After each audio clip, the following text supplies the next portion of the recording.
สบายดีพี่น้องตอนนี้กำลังเต็มเวียนอยู่แล้วนะมัดเสื้อรถจักรนะท้ายมันนะไปตลาดมื้ออื่นนะเห็นในคลิปอย่าลืมกดไลค์กดติดตามเพื่อพลาดเด้อซ่าตุเด้อพี่น้องเด้อ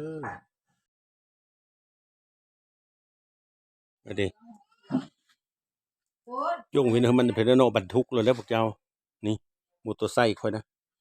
เกเครื่องไปขายมื้ออื่นนี่เฮ็ดอันนี้นี่ส้มเสื้อเบิ่งนั้นส้มเสื้อเบิ่งนี้มันเหลือกับเสื้อกระตารถนี่นั่นน่ะได้พวกเจ้าเอ้ยเด้อติดตามทั้งคลิปค่อยเด้อนี่ซิดน้ำใสรถโซนโตรถประจำตำแหน่งบ่ได้เอาและซาเล้งบัดนี้นะเอาตัวนี้นะบัดนี้อืมไปแต่งแปลงตามันบ่ฮู้แปลงบัดนี้โอ้ไปฮอดตลาดก็10,000บัดนี้ก็ซื้อซาเล้งไปนะเอาลงตะล้อแล้วก็เขาสุกสุกเฮาไปตลาดพุ่นอันนี้แค่ได้เอาเฮาโลดนี่เฮาแล้วก็ปลดลงหิ้วไปแนวนั้นได้สิเจ้าเออพวกเจ้าคักอยู่บ่ข้อยสิว่าคักได้เนาะนี่ข้อยสิว่าคักได้เฮ็ดแนวนี้ก็เนาะหั้นนะเบิ่งเอาไหมอันนี้โอ้อย่าลืมได้อย่าลืมกดติดตามให้ข้อยได้กดไลค์กดแชร์กดกระดิ่งให้ด้วยเด้อทั้งสองแม่ใหญ่ยงลาวนะแม่ใหญ่ยงลาวพิมพ์คำว่าแม่ใหญ่ยงลาวนะเห็นโลดล่ะใน YouTube หนูนะอันนี้แล้วยังสิโปกได้อันนี้ก็เอาขีดเดี๋ยวเขาสิเฮ็ดเป็นขั้นเป็นตอนเฮ้อเบิ่งเดี๋ยวสิเจ้า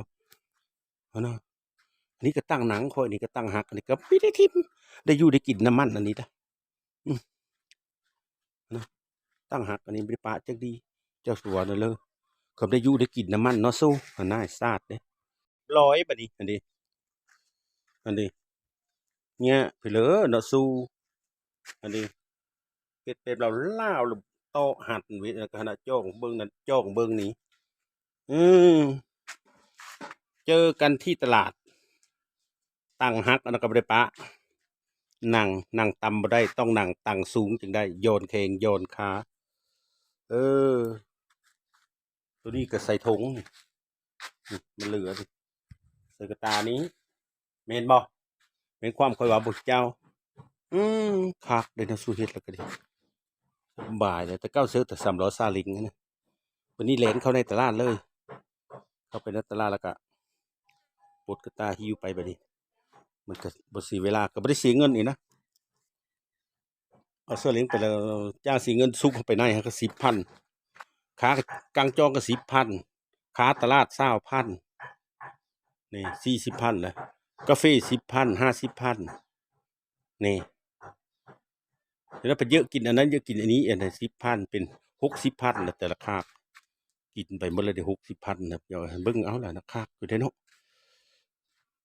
เห็นในคลิปอย่าลืมเลยจ้ะว้ายกดติดตามมาค่อยเด้ช่อง YouTube แม่ยงนะพิมพ์คำว่าแม่ใหญ่ยงลาวนะเห็นแล้วล่ะตัวไทยนะตัวลุ้มมันก็เป็นตัวลาวเนาะมันหึ้นแล้วล่ะเท่านั้นเด้อพวกเจ้าเด้อโอเค